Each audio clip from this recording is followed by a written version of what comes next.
Ciutadania, gràcies per seguir-nos. Això és Veus a SICOM, un programa de SICOM, Associació Ciutadania i Comunicació. Estem a Rusafa Ràdio. Recordem que estem al directe al YouTube, al Twitch i al Facebook. Avui contem amb Aitana Chaquet.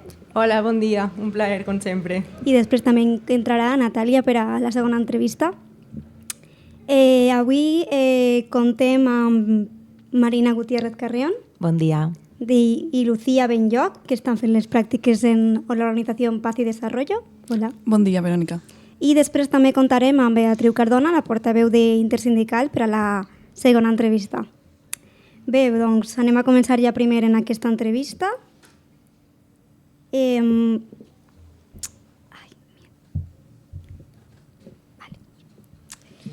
Perdoneu. La Organización Paz y Desarrollo és una ONG que des de 1991 treballant per a la cooperació i la sostenibilitat, i el que em sembla molt més interessant per a primer a introduir un poc què és exactament aquesta associació és que he vist que treballem des d'Espanya, però sobretot també en el lloc d'Amèrica, en Àfrica i les comunitats locals. M'interessaria molt començar a parlar de l'associació en aquest sistema local de cooperació des d'ací, des d'Espanya, y también los llocs en los territorios. Marina, por favor. Gracias. Bueno, primero agradecer a CICOM por invitarnos y recibirnos aquí en Rusafa Radio. Y sí, como bien dices, nosotras desde Paz y Desarrollo trabajamos en distintos países. Nuestras delegaciones exteriores están en diferentes países de Centroamérica, Sudamérica y en África también. Estamos en Senegal, en Cabo Verde, en Guatemala, Costa Rica, El Salvador. Luego también estamos en Bolivia, Ecuador, Colombia, Bolivia, Ecuador, Colombia y Venezuela. Y creo que no se me olvida ninguno de los países en los que estamos trabajando. Y nosotras hacemos cooperación y acción humanitaria en estos países en los que estamos coordinadas con las compañeras. En todas nuestras delegaciones exteriores trabajamos con personal local, además de personal expatriado que está en las delegaciones de aquí del país, del Estado español. Y nada, nosotras presentamos convocatorias de concurrencia competitiva a diferentes financieras, en este caso pues Generalitat, Ayuntamiento, centradas aquí, ¿no?, en territorio valenciano. Y bueno, dedicamos la cooperación técnica, acción humanitaria y el trabajo coordinado con las diferentes delegaciones en diferentes temáticas. Creación de espacios seguros, justicia climática, bueno, y en distintas líneas estratégicas en las que está nuestro plan. ¿Y cuáles son algunas de las actividades que soléis hacer más o menos o aquí en España o en ese tipo de países? ¿Qué actividades organizáis para cubrir ese tipo de temas o de...? Nosotras estamos, como te decía, en cooperación internacional y acción humanitaria.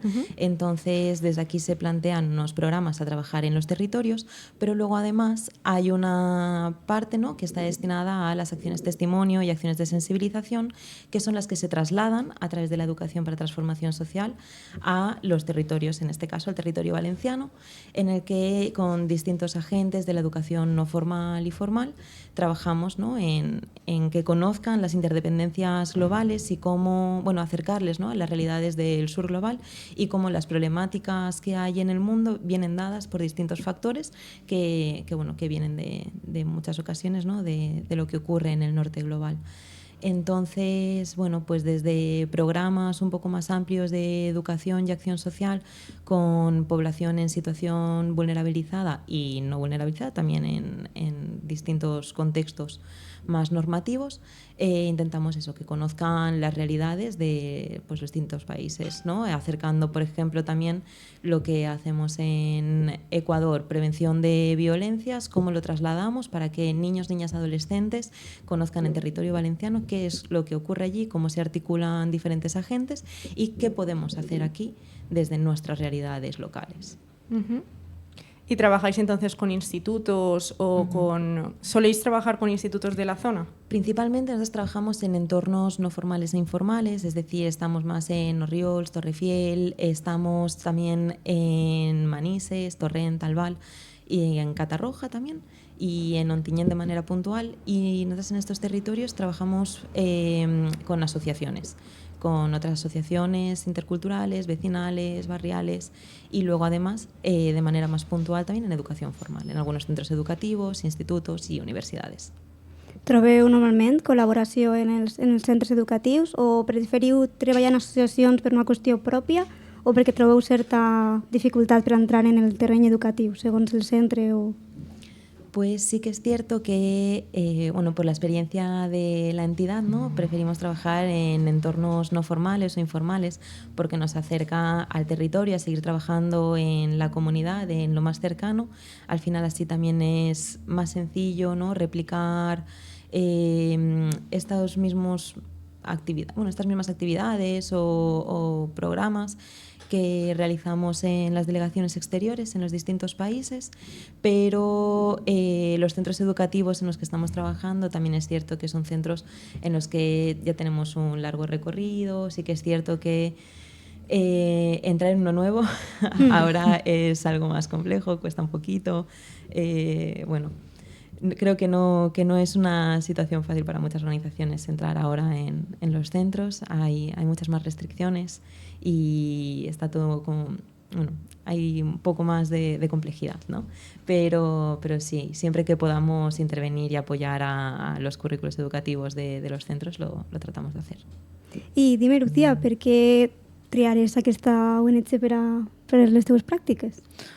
Pues yo lo vi, en plan, había una lista de prácticas de diferentes asociaciones, también organizaciones, empresas, y me llamó mucho la atención Paz y Desarrollo, lo investigué también, y resultó que, los objetivos me parecían cosas que muchas veces no se persiguen, que no se intentan perseguir o que no se toman en consideración. El desarrollo de las sociedades, ¿cómo se mide eso? Me parecían objetivos que muchas veces no se toman en consideración, pero que una organización desde España tenga también una trayectoria, por ejemplo, en tantos lugares y que además quiere también generar un impacto en España, me parecía muy interesante y quería formar parte del proceso también.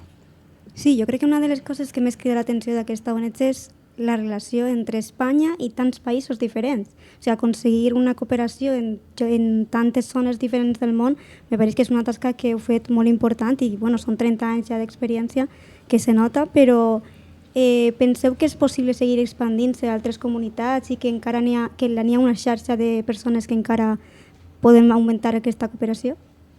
Sí, de hecho, Paz y Desarrollo tiene su sede central en Málaga, aunque aquí está la delegación de Valencia y además hay otras delegaciones por el territorio. Estamos en Cáceres, en Extremadura, allí principalmente trabajamos en zonas rurales.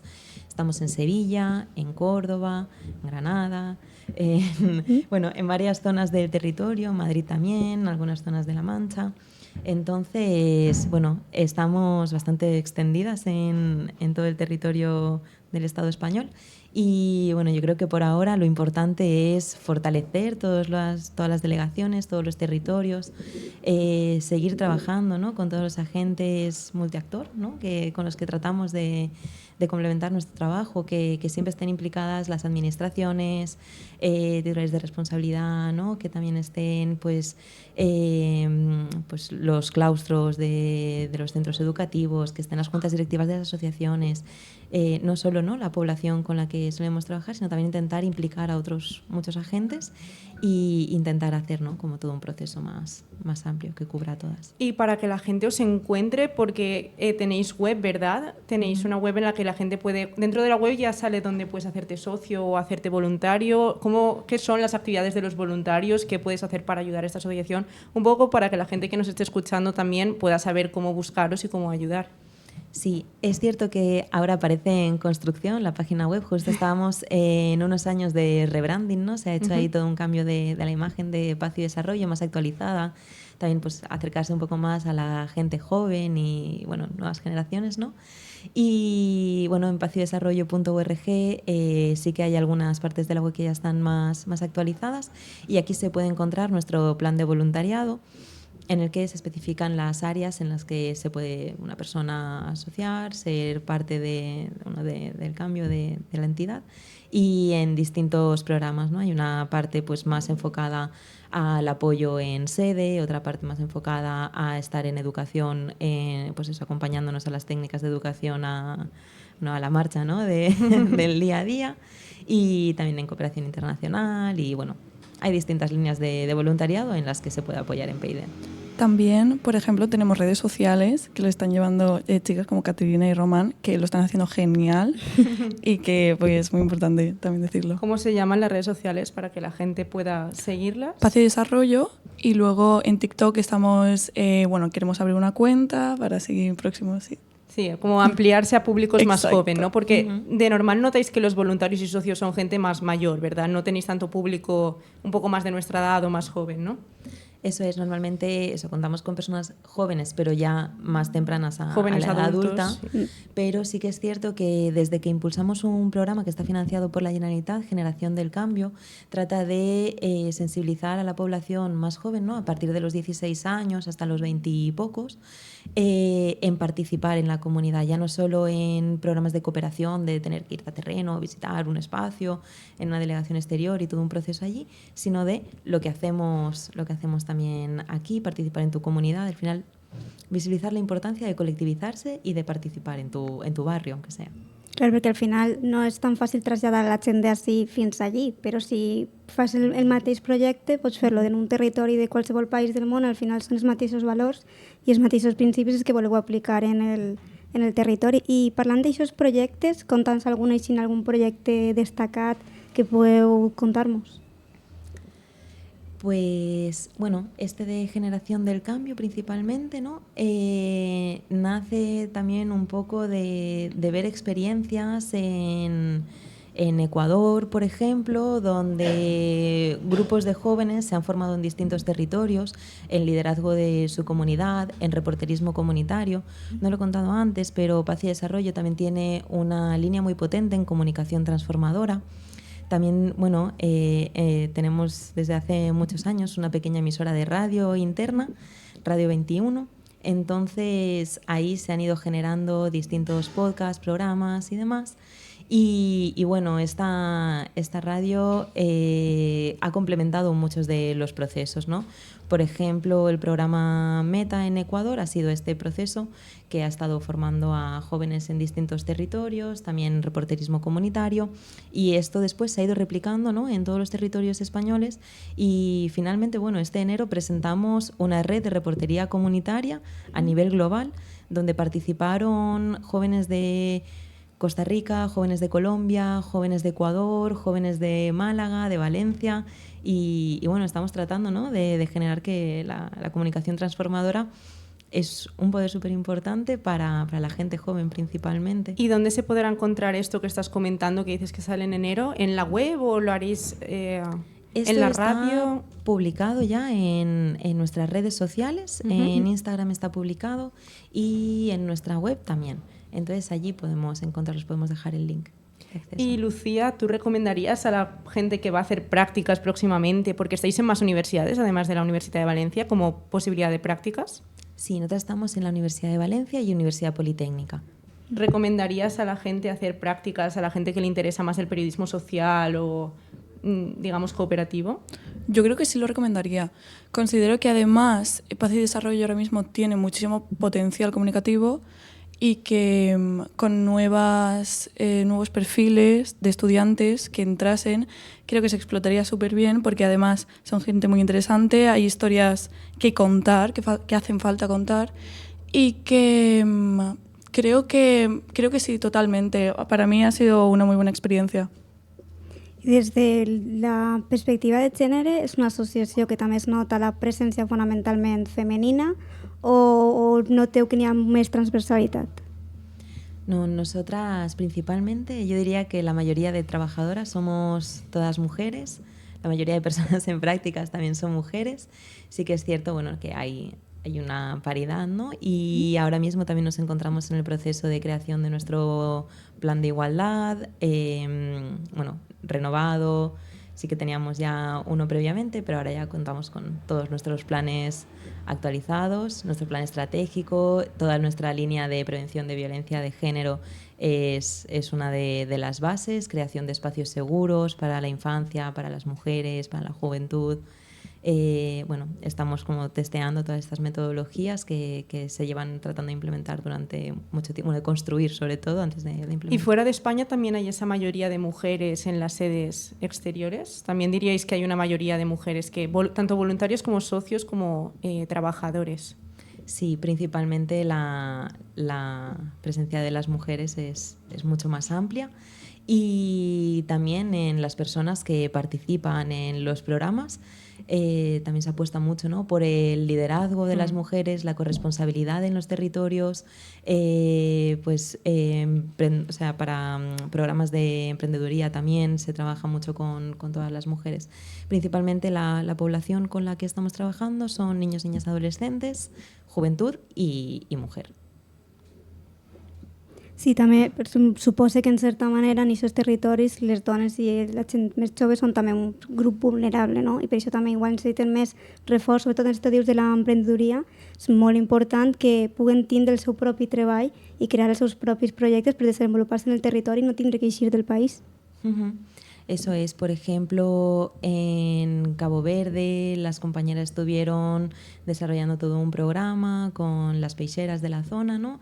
Entonces ahí estuvieron pues reforzando toda esta cadena, ¿no?, de comercialización. Luego también otras pequeñas emprendedurías, ¿no?, pues en temas de bisutería para que hubiese residuo cero con las escamas del pescado. Y lo mismo en Ecuador, en Cotopaxi. Allí también una casa de acogida, también están trabajando en temas textiles y bueno, se están generando distintas líneas en Manabí, por ejemplo, también con el café, el cacao, el bambú, y en todos estos procesos las mujeres están como las principales. Sí, porque hasta, por ejemplo, bueno, estábamos hablando también hace tiempo en la organización que hay incluso sociedades donde están principalmente las mujeres, porque la mayoría de hombres han emigrado, ¿no? Es muy interesante porque el principal foco de trabajo y de cuidado de la familia son las mujeres. Claro.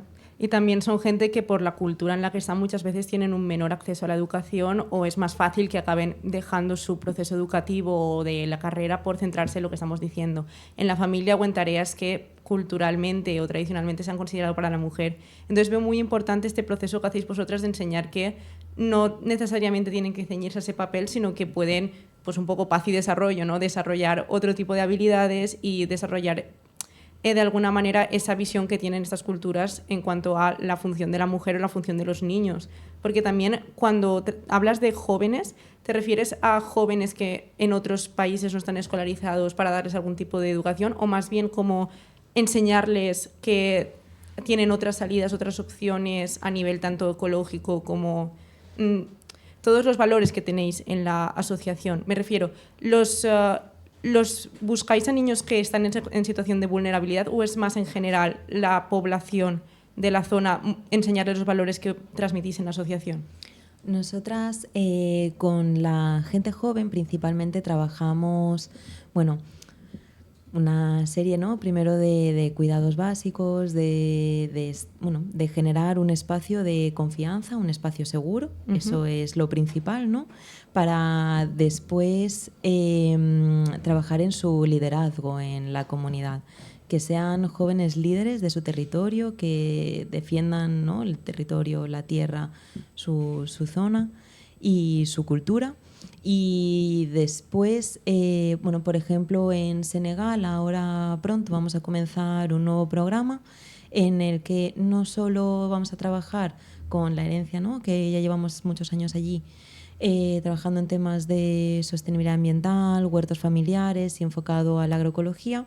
Y bueno, aquí también se trabajó con grupos de mujeres para el liderazgo de las zonas y demás, sino que también se va a trabajar en orientación y acompañamiento laboral, sociolaboral a a estos jóvenes y tratar, ¿no?, que puedan pues desempeñar sus oficios en sus territorios, que puedan pues emprender y acompañarles en todo ese proceso. Pero principalmente con los jóvenes se ha tratado de trabajar como su liderazgo, su estar, que los jóvenes tienen voz, crean sus pequeñas asociaciones, entonces se van moviendo por el territorio, van haciendo un montón de actividades, van sensibilizando a otros jóvenes y al final empiezas con un grupo de jóvenes que acaban siendo agentes de cambio y muchas de ellas están liderando, ¿no?, organizaciones en otros pequeños territorios, se van moviendo y ahora también justo hicieron hace poquito las compañeras un pequeño encuentro, intercambio de jóvenes entre jóvenes de Ecuador, de Colombia. Han estado trabajando temas de corresponsabilidad, temas de violencias, de la participación en los diferentes lugares. Qué bien, la verdad, es muy interesante. ¿Y vosotros dónde estáis ubicadas aquí en Valencia? Porque supongo que la gente que quiera también informarse también podrá ir allí a preguntar, ¿verdad? En plan, o saber los planes que estáis haciendo aquí en Valencia actualmente, las cosas que estáis organizando por aquí. ¿Dónde pueden ir a buscaros o cómo pueden contactaros? ¿Algún número de contacto? Pues nosotras tenemos la oficina en Alboraya, muy cerquita de la parada de Peris-Aragó. Y luego también estamos en Valencia, cerca del Mestalla, y luego tenemos número de contacto 605-32-0000 y aquí también se nos puede contactar, ¿no?, para cualquier cosa, igual por redes sociales, también estamos pendientes. Y también tenemos un pequeño huerto que inauguramos justo hace un año, ahora un mes más o menos. Estamos en Torrefiel. Este huerto estamos en Torrefiel, da a la Ronda Norte, justo detrás del Colegio Antonio Machado. Y aquí estamos los sábados por la mañana, que también cualquier persona que quiera ser voluntaria en temas de sostenibilidad, pues estamos abriendo este espacio al territorio. I parlant... Ui, Bueno, perdona. sí. Tranquil·la, era només preguntar si Sí. per a fer-se voluntari d'això tens que fer-ho des de la web o simplement pots anar i preguntar. Te puedes acercar al huerto, preguntar o igualmente por teléfono, redes sociales y ahí ya nos coordinamos. Perfecto. Sí, jo és que volia preguntar-te per aquest hort que estàs comentant, exactament, o sigui, ha sigut simplement el terreny, com l'heu aconseguit, qui està treballant en l'hort, quin és el pla per a poder desenvolupar els productes? Sí, el huerto solo es eso, un pequeño huerto, pero nuestro concepto era de un centro cívico circular en el que no solo fuese un espacio donde un grupo de personas van a plantar de temporada X cosas, sino que también se trabajaran economías alternativas, economía circular, que estuviéramos, ¿no?, en un espacio de comunidad, en un espacio seguro, donde todo el territorio, donde todo el barrio se pudiese acercar y como nosotras también solemos explicar, ¿no?, este espacio es un espacio seguro, personas migrantes, recién llegadas o que están tratando de tejer una red en la zona. Tratamos de que la Besana sea un espacio para todas, para compartir, para estar, ¿no? Y bueno, esto surgió hace ya pues en el 2022 y se financió con una convocatoria de innovación de las naves y del Ayuntamiento de Valencia y bueno, pues de aquí la locura, ¿no?, de un terreno en desuso público, transformarlo y que sea un terreno para la comunidad, para todas.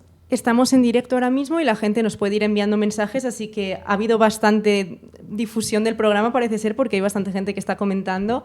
Amparo de Valencia nos dice, excelente trabajo, me encanta esta asociación. Carlos comenta que la participación de la juventud es un tema central para que las cosas cambien. Raquel de Valencia dice que la radio como medio de difusión de estas iniciativas mola, en el caso de Ruzafa Radio, que da voz a todas y todos.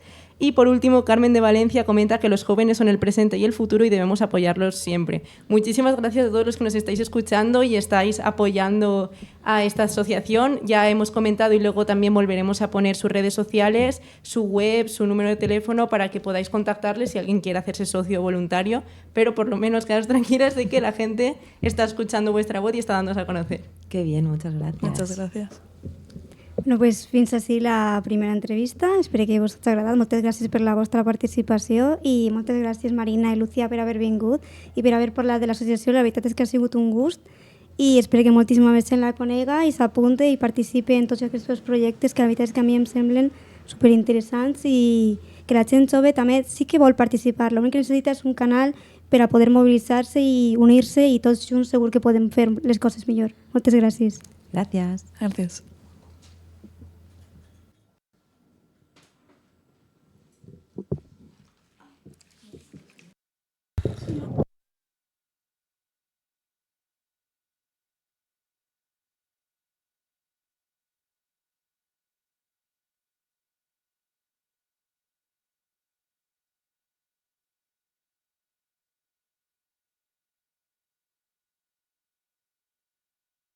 Tildes, puntos y coma, recorriendo mis cultivos y disfrutando su aroma. Cuando ya la flor germina de mi café arábico y al fin la cosecha termina, recojo con fe mi fruto. Trabajamos con esmero, semana, día y hora. Somos cafetaleras, mujeres emprendedoras, desde el grano hasta la taza se siente nuestra dulzura. Te invitamos a un buen tinto en la comunidad Tabuga.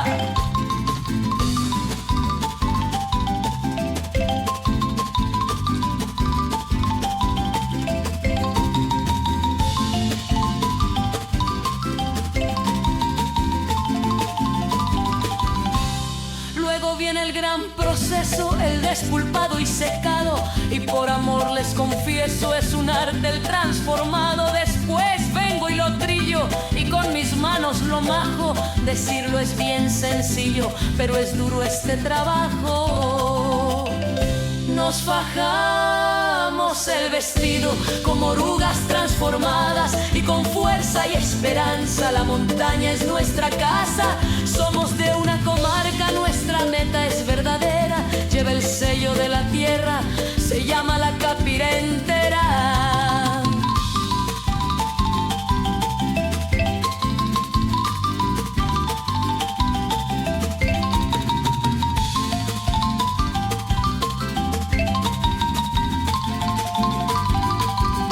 Trabajamos con esmero, semana, día y hora.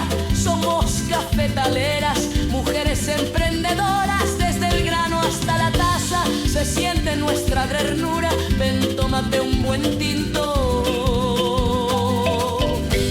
en la comunidad Tabuga. L'amor és una estafa piramidal, l'amor és frustració potencial gravitatòria, l'amor és el fil de les barques,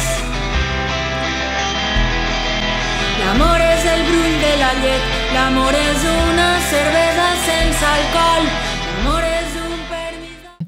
Ens alcem perquè sabem que és també el professorat el que ens demana una posició. Nosaltres sempre hem sigut reivindicatius, això ja no cal ni demostrar-ho més, però el professorat ara ens demana molta més contundència, que és la que estem mostrant. I això ha passat tot aquest matí, tot això este matí.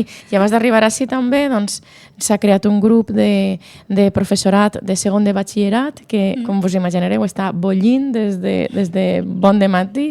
Vull dir, el WhatsApp, no sé, em petarà, si no res, perquè hi ha moltíssimes consultes, hi ha moltíssima preocupació per part del professorat de segon de batxillerat i s'estan explorant diverses mesures.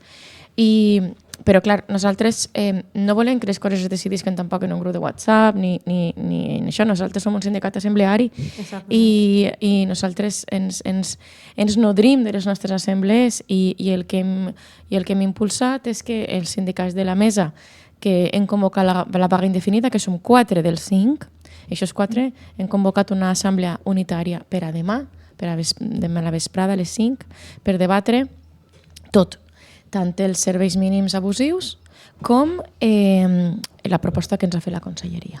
Quina proposta? Només és lo dels... Només ens ha proposat per ara 75 euros més al mes. De la resta de reivindicacions, res? De la resta de reivindicacions, res. De fet, només volia que es continuara parlant de la resta de reivindicacions de la resta només la burocràcia, que és, no ens equivoquem, un aspecte que no costa diners. Perquè nosaltres demanem baixades de ràtios, nosaltres demanem recuperació de plantilles perdudes, nosaltres demanem reforços efectius per a alumnat que tinga necessitats específiques de suport educatiu, demanem millora de les infraestructures, que no sé si ho he dit o ho he repetit, millora de les infraestructures, i clar, això és inversió, però clar, diners, la Generalitat Valenciana en té, perquè hem vist fa recentment que algú podria dir que és el xocolate del loro que se diu, que és més de 74-75 milions d'euros per a sufragar a centres de l'Opus Dei que segreguen per sexe. Estupendo. Això 75 milions d'euros, perquè en això no se pot pujar el salari al professorat, ja ho entenc, però que s'invertisquen en les infraestructures dels centres públics. Sí, perquè a més ara de cara a l'estiu ja comença a haver una calor insuportable en les aules i damunt de les ràtios que n'hi ha tan elevades, si no se milloren les infraestructures se fa impossible fer classes. Efectivament. Nosaltres, de fet, ahir vam presentar també un projecte, un projecte que tenim d'això de treballar per tindre uns centres que siguin mediambientalment sostenibles, perquè la calor o el fred, perquè ens passen les dues coses, no? Sí. No són un tema puntual, ara ja amb l'emergència climàtica és un aspecte sistèmic i hem d'actuar en dues vies. La primera, fer un pla exhaustiu i complet d'adequar els nostres centres que ja tenim a l'emergència climàtica i, per altra banda, que tots els centres nous que es construïsquen també estiguin preparats per fer-ne front. I això no implica no posar aires condicionats en tots els centres, perquè a tu te pot solucionar la temperatura, però estem contribuint a l'escalfament global, que és el que està precipitant l'emergència climàtica. O sigui, són molts els fronts, però vaja, això 75 milions d'euros, vindrien superbé per a reformar, per a adequar molts centres docents, però no. La Conselleria prefereix donar-los a centres que segreguen per sexe. I més coses que veiem, si observem els pressupostos, veiem clarament quines són les prioritats que té el govern. I per altra banda també n'hi ha una proposta d'accedir a uns diners per al finançament autonòmic que també s'han negat en banda a rebre. Vull dir, diners, si ho hagueren, n'hi haurien. Jo volia preguntar-te per una cosa que has mencionat, que són els reforços per als xiquets en necessitats especials. Jo conec casos de prop de professors que han tingut aquest tipus de problemes en xiquets, inclús jo mateixa he treballat amb xiquets durant algunes temporades de la meva vida i hem tingut xiquets amb necessitats especials i és de veres que són xiquets que necessiten moltíssima atenció perquè clarament no poden estar Poden estar, però sempre necessiten algú que estiga més pendent d'ells perquè tenen necessitats específiques i és de veres que és molt difícil trobar a gent que estiguen ells o inclús tenen que ser professors sense la formació necessària, els que tenen que estar amb aquests xiquets sense tindre ningú tipus de formació i tinguent altres classes a les que estar pendents. Entonces em pareix una reivindicació molt important i que hauria començar a tindre's en compte perquè aquest tipus de xiquets existeixen, se té que tindre en compte que tenen aquest tipus de necessitats i que se té que fer alguna cosa al respecte perquè mereixen la mateixa atenció i la mateixa educació que el resto de xiquets. Entonces, quins tipus de medides haveu demanat a la Generalitat per reforçar això?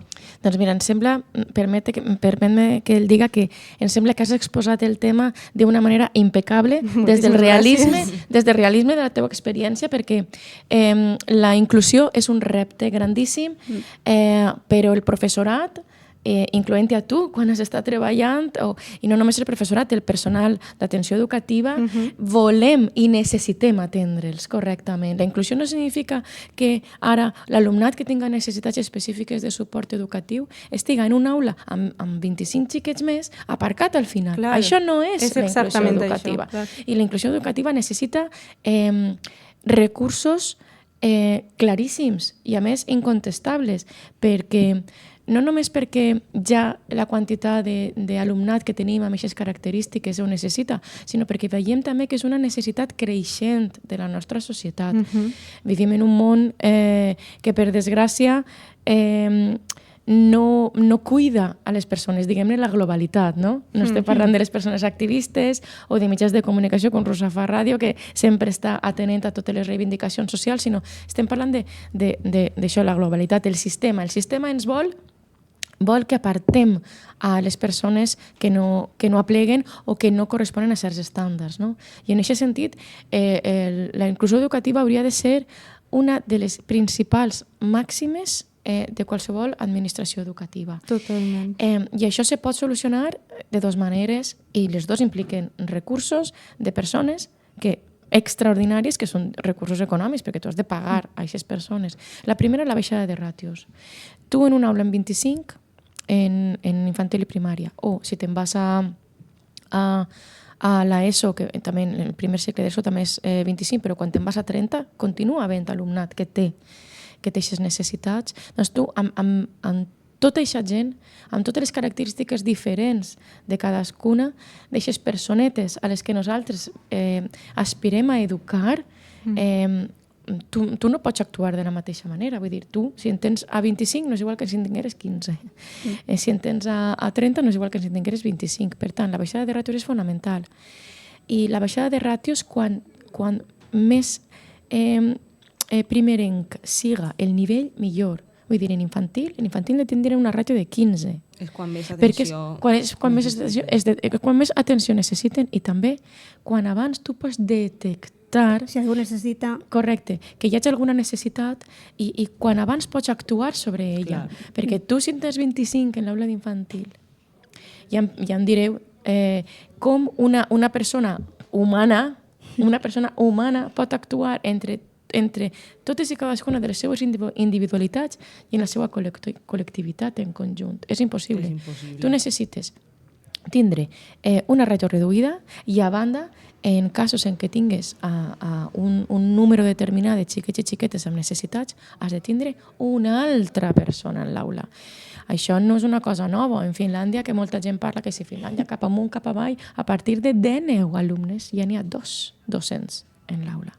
Vull dir, estem parlant de coses que, si volem que realment apostar pel nostre sistema públic, les hem de tindre claríssimes. Baixada de ràtios i augment de dotació de professorat. Aquesta és la manera de solucionar-ho. Totalment. També veuries com una solució el facilitar formació per a tractar amb xiquets amb necessitats especials per als docents? Vull dir, que des de la Generalitat es posaren a disposició del professorat aquest tipus de formacions, perquè depèn també del grau, no? Però hi ha xiquets que són prou difícils de tractar si no tens una formació específica. Específica. Exactament.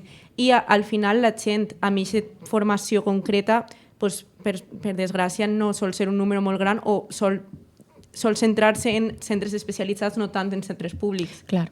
Entonces, la possibilitat d'una formació podria facilitar aquest tipus d'educació més, dir d'alguna manera, inclusiva amb aquest tipus de xiquets? Mireu, la formació de la teua plantilla, anem a parlar-ho així, és una obligació de l'empresa. L'empresa està obligada a formar la seva plantilla. Això passa tant en l'àmbit privat com en l'àmbit públic. Vull dir, això, sense dubte, la conselleria el que hauria de fer és impulsar formació específica i, a més, per etapes, vull dir, per a professorat infantil, per a professorat de primària, de secundària, de batxillerat, fins i tot quan arriben, de cicles formatius, d'altres tipus d'ensenyaments, com per exemple conservatoris, perquè un alumnat que tinga necessitats específiques de suport educatiu ha de poder accedir a qualsevol dels nostres ensenyaments, no? No només en centres on hi hagi projectes, no. I, a més, des del nostre punt de vista, aquesta formació hauria d'estar inclosa dins de l'horari lectiu. Tu no pots demanar al professorat que estiga en l'aula, a peu d'aula, que faci totes les tasques que això implica, en totes les tasques burocràtiques que n'hi ha, i que després, en el seu temps lliure, es forme. Bueno, que a nivell legal correspondria fer-ho en l'horari laboral. Sí, fer-ho en l'horari laboral, però nosaltres anem un pas més enllà, perquè nosaltres demanem que hi hagi la formació en horari lectiu, també.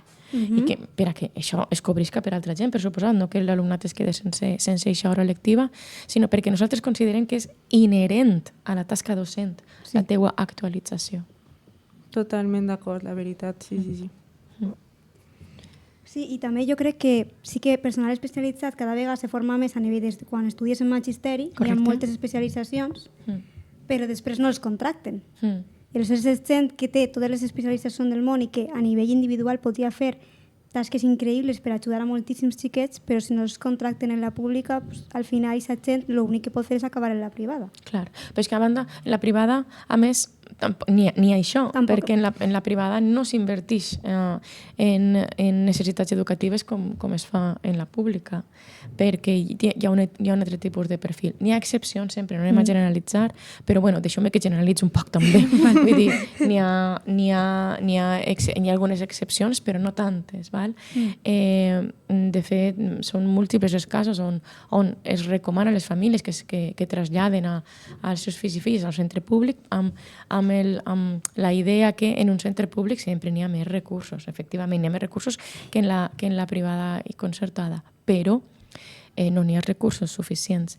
I pel que comentes, és superinteressant el que acabes de comentar de que en les escoles de magisteri n'hi ha especialització en pedagogia terapèutica, en audició i llenguatge, que són sobretot les dues especialitats que més actuen en aquest tipus d'alumnat, en l'alumnat NESE, que es diu, que són les sigles de necessitats específiques de suport educatiu, però quan, a mesura que anem pujant etapes educatives, ja es perd un poc aquest acompanyament que es pot tindre més en infantil i primària, perquè les carreres que donen accés per a ser professorat de secundària doncs no tenen aquesta perspectiva a la docència i el màster de professorat tampoc no aprofundeix. Aleshores, el que està clar és que necessitem professorat específic, amb formació específica, per a complementar la tasca dels altres docents que estan en l'aula en aquest moment. Bé, com ha passat en l'entrevista anterior, també estan comentant gent des de Barcelona. De fet, Sebastián de Barcelona està comentant que està sent un excel·lent programa, així que moltíssimes gràcies a tots els que ens esteu escoltant.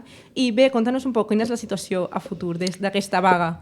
Com pinten les coses de moment? La situació a futur en esta vaga, després del que ha passat en la mesa fa no res, és que la vaga, per suposat, continuarà, però nosaltres demà, ja vos dic, tenim una assemblea convocada perquè siga el professorat també el que referenda aquesta decisió de continuar la vaga el dilluns i a més esperem que siga una vaga massiva per la resposta que estem tenint en els centres i a més està la vaga de dilluns, la vaga indefinida que inicia dilluns ha de ser un abans i un després també en el comportament que estem tenint per part d'esta conselleria.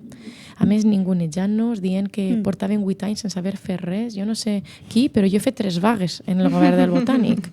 I no n'he fet més perquè algunes eren de professorat interí i jo no soc interina, no la podia fer, però l'hem convocada. Vull dir, és que em van fer...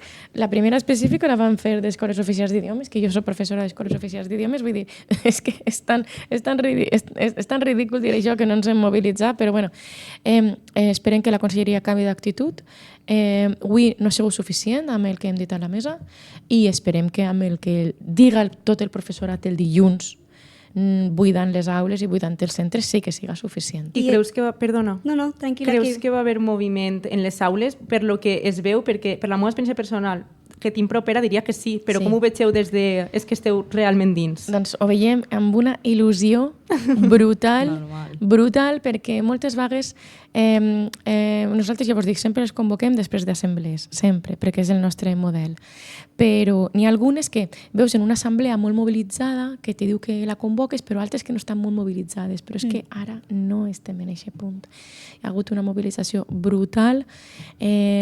Volem agrair a tot el professorat que està formant part de les assemblees, que està deixant-se la pell dia a dia en el seu centre per convèncer els seus companys i companyes, per informar a l'alumnat, a les famílies, perquè esta vaga és un èxit gràcies a totes.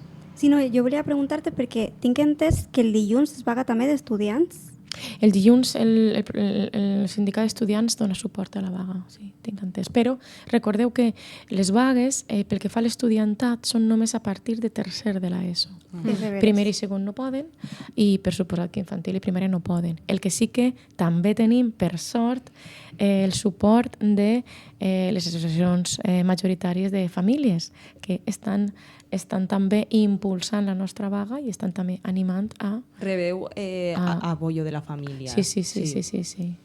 A més, ha sigut un suport que hem replegat dins del marc de la plataforma en defensa de l'ensenyament públic i res, la Gonzalo Anaya, per exemple, que és la federació majoritària de famílies de la pública, està al nostre costat.